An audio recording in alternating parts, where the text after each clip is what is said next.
कभी ऐसा लगता है कि अब और नहीं सह सकते। जिंदगी का हर रास्ता बंद लगने लगता है और दिल के अंदर से एक आवाज उठती है, बस अब रुक जाओ, सब खत्म कर दो।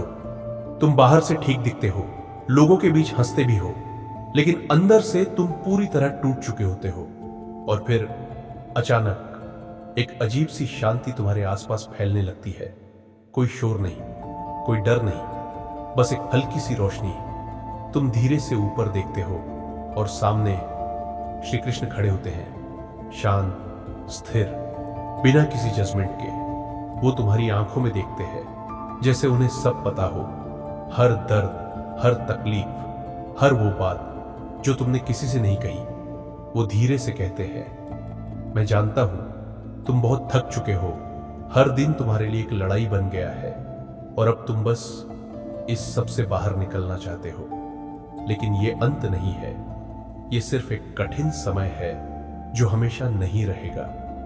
अभी तुम्हारा मन तुम्हें सच नहीं दिखा रहा, वो तुम्हें वही दिखा रहा है जिससे तुम डरते हो। तुम्हें लग रहा है कि अब कोई रास्ता नहीं बचा, लेकिन सच्चाई इससे बिल्कुल अलग है। जब मन थक जाता है तो वो अंधेरा ही दिखाता है, रोशनी नहीं। कृष्ण धीरे से अपना हाथ तुम्हारे सिर पर रखते हैं और एक शांति धीरे धीरे तुम्हारे अंदर उतरने लगती है। तुम्हें अभी कोई बड़ा फैसला नहीं लेना है, बस इस पल को गुजरने देना है। हर तूफान, चाहे कितना भी बड़ा हो, हमेशा नहीं रहता। तुम्हारे बीते हुए पल तुम्हारे सामने आने लगते हैं।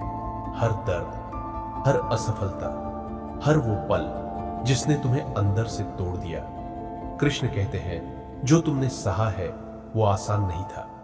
कोई भी उस दर्द से गुजरता तो टूट जाता, लेकिन तुम अभी भी खड़े हो, तुम अभी भी यहां हो, और यही तुम्हारी सबसे बड़ी ताकत है।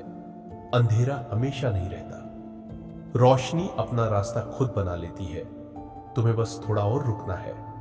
तुम्हें लग रहा है कि सब खत्म हो गया, लेकिन असल में कुछ नया शुरू होने वाला है।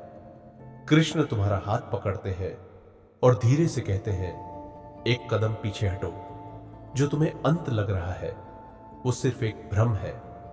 तुम्हारी कहानी अभी खत्म नहीं हुई।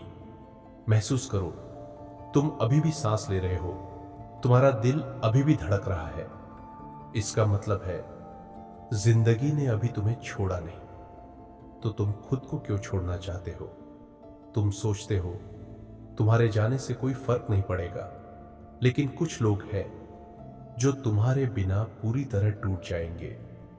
तुम किसी के लिए बहुत मायने रखते हो, भले ही तुम्हें अभी दिखाई नहीं दे रहा। तुम्हारा जीवन यूं ही नहीं मिला, इसका एक उद्देश्य है, एक कारण है। अभी वो साफ नहीं दिख रहा क्योंकि तुम दर्द में हो, लेकिन वो है, तुम कमजोर नहीं हो, तुम बस थक गए हो। और थक जाना हार मानना नहीं होता, कभी कभी रुकना जरूरी होता है ताकि तुम फिर से उठ सको। कृष्ण मुस्कुराते हैं और उनकी मुस्कान में एक अजीब सी ताकत होती है। तुमने बहुत कुछ सहा है और फिर भी तुम यहां खड़े हो। ये कमजोरी नहीं है, ये तुम्हारी ताकत है। आज बस एक काम करो, कोई बड़ा फैसला मत लो, बस एक दिन और जी लो। कल शायद थोड़ा आसान होगा, फिर एक और दिन, धीरे धीरे सब बदलने लगेगा। जब भी हार मानने का मन करे तो ये याद रखना, ये अंत नहीं है। तुम जरूरी हो, तुम मायने रखते हो, और तुम्हारी कहानी अभी बाकी है। कभी कभी जिंदगी ऐसे मोड़ पर ले आती है जहां सब कुछ खत्म होता हुआ लगता है। रास्ते बंद, उम्मीदें टूटती हुई और दिल बहुत भारी हो जाता है। उस पल में इंसान सोचता है कि शायद अब आगे कुछ भी नहीं बचा, लेकिन सच ये है, उस अंधेरे में भी एक छोटी सी रोशनी मौजूद होती है जो बस तुम्हारे देखने का इंतजार कर रही होती है। तुम जो दर्द महसूस कर रहे हो वो तुम्हारी कमजोरी नहीं है, वो इस बात का सबूत है कि तुम अब भी महसूस कर सकते हो, तुम अब भी जिंदा हो। हर कठिन समय तुम्हें तोड़ने नहीं आता, वो तुम्हें बदलने आता है, तुम्हें उस इंसान से मिलाने आता है जो तुम सच में बनने के लिए पैदा हुए हो। और याद रखना, जब मन सबसे ज्यादा हार मानने को कहे तो समझ लेना कि लड़ाई सबसे जरूरी उसी वक्त होती है, क्योंकि आसान रास्तों पर कोई भी चल सकता है, लेकिन असली ताकत उसी में होती है जो गिरकर भी फिर से उठना चुनता है। तुम अकेले नहीं हो, चाहे तुम्हें अभी ऐसा लगे, लेकिन जिंदगी कभी किसी को बिना वजह नहीं छोड़ती। हर दर्द के पीछे एक सीख होती है और हर अंधेरे के पीछे एक नया सवेरा छुपा होता है। बस थोड़ा और रुक जाओ, क्योंकि तुम्हारी कहानी अभी खत्म नहीं हुई। ये सिर्फ एक मुश्किल अध्याय है, पूरी किताब नहीं। और एक दिन तुम खुद देखोगे कि यही समय तुम्हें सबसे मजबूत इंसान बना गया था।